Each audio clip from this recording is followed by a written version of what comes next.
Hello friends, मेरा नाम ज्योति गुप्ता है और आज हम द लास्ट लेसन जो कि अल्फोंसे ड्यूरे के द्वारा लिखा गया है। इनका टाइम पीरियड 1840 से 1897 तक था और एक फ्रेंच नॉवलिस्ट थे और एक शॉर्ट स्टोरी राइटर थे। ये स्टोरी उन दिनों लिखी गई थी जब फ्रेंको पर्शियन वार चल रहा था और जर्मनी इसमें जीत गया था और फ्रांस हार गया था। तो इस स्टोरी के कैरेक्टर्स के बारे में कुछ जान लेते हैं। फ्रेंड्स जो कि स्टोरी के मेन कैरेक्टर हैं। नरेटर सेंटिमेंटल का मीन्स इमोशनल। पेट्रियोटिक भी देशभक्त बहुत थे।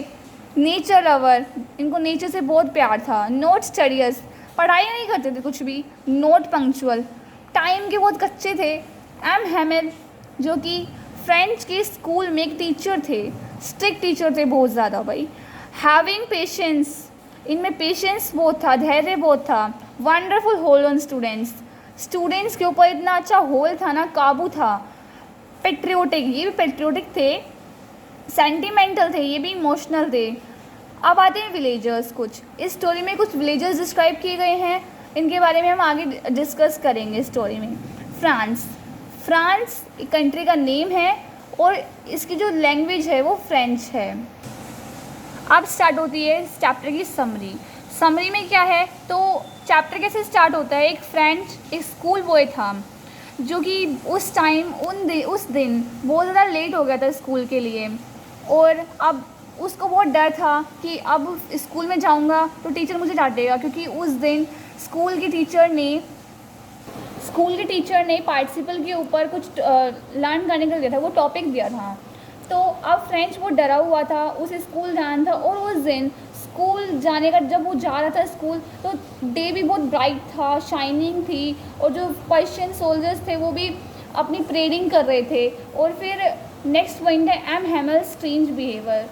स्कूल जब एम हेमल के स्कूल जब फ्रेंच पहुंचा तो उससे पहले कुछ रह गया। तो उसमें क्या था, जब फ्रेंड जा रहा था रास्ते में तो एक बुलेटिन बोर्ड पे उसने देखा बहुत भीड़ लगी हुई है। उस भीड़ में उसने ध्यान नहीं दिया और वो सीधा चलता गया। फिर कुछ जो एक ब्लैक स्मिथ था, लुहार था, उसने फ्रेंच को टोंट कसते हुए बोला कि अभी तो तुम्हारे पास बहुत टाइम है, थोड़ा धीरे चलो। पर फ्रेंच को लगा कि वो मेरा मजाक उड़ा रहा है। फ्रेंच ने उसको इग्नोर कर दिया और अपने स्कूल चला गया। फिर एम हेमल का स्ट्रेंज बिहेवियर उसने नोटिस किया। फिर उसने देखा कि उसने इस बार एम हेमल ने उसको डांटा नहीं। फ्रेंच बहुत ब्लशिंग कर रहा था और वो डरा हुआ भी था, पर वो चुपचाप अंदर आके बैठ गया और एम हेमल ने उसे कुछ भी नहीं कहा। फिर फ्रेंच ने देखा उस दिन जब वो स्कूल गया था तो बहुत अलग सा लग रहा था, क्योंकि यूजुअली क्या होता है कि रोज़ बहुत तेज़ आवाज़ें आती है स्कूल में से। आवाज़ें किस चीज़ की, बच्चों की बहुत ज़्यादा कॉमोशन की, हिलते हुए बेंच पे टैपिंग करते हुए और हेमल की स्केल की टैपिंग होते हुए और उनका शोर मचाते हुए। फिर लेकिन उस दिन बहुत ज़्यादा अनयूजुअल था बहुत। तो वो क्लास में जाकर बैठ गया, उसने देखा कि विलेजर्स के पीछे बैठे हुए हैं। फिर जब जर्मन ऑर्डर जिसके बारे में हमें पता नहीं है, अब हेमल उसके बारे में डिस्क्राइब करेंगे। हेमल बताते हैं, हेमल लेक्चर स्टार्ट करते हैं। वो बताते हैं कि आज एक ऑर्डर आया है जर्मनी से कि अब लोरेन और अल्सेस जो फ्रांस की दो प्रोविंस हैं, प्रांत हैं, उसमें सिर्फ और सिर्फ जर्मन पढ़ाई जाएगी और कल से जर्मन के टीचर्स वहाँ पर आ जाएंगे। तो आज उनका फ्रेंच का लास्ट लेसन है। इतना बताने के बाद एम थोड़ा शांत हो जाते हैं। तो ये सुनने के बाद फ्रेंच के एक्सप्रेशन क्या होते हैं, वो ज़रा ठंडक रहा, वो ज़रा एकदम से चौंक जाता है, हैरान हो जाता है। और फिर एम हेमल बताते हैं, अपने आप को बहुत ज़्यादा क्रिटिसाइज फील करते हैं, बहुत ज़्यादा अपने आप को विरोधाभास की उस प्रकृति में, उस टेंडेंसी में आ जाते हैं, प्रवृत्ति में, और बोलते हैं कि मैंने ही तुम्हारे साथ कुछ गलत किया है। जब वो ऐसा क्यों बोलते हैं, वो फ्रेंच को उठाते हैं और पूछते हैं कि आज मैंने पार्टिसिपल पर लेसन दिया था तो क्वेश्चन सुनाओ, ये बताओ। तो वो सुनने लगते हैं। फ्रेंच चुपचाप खड़ा हो जाता है। फ्रेंच सोचता है कि मैं आंसर दूंगा, पर जब वो बोलने लगता है तो उसके सारे वर्ड्स मिक्स हो जाते हैं और वो चुपचाप अपनी बेंच की तरफ मुंह झुकाते हुए खड़ा हो जाता है।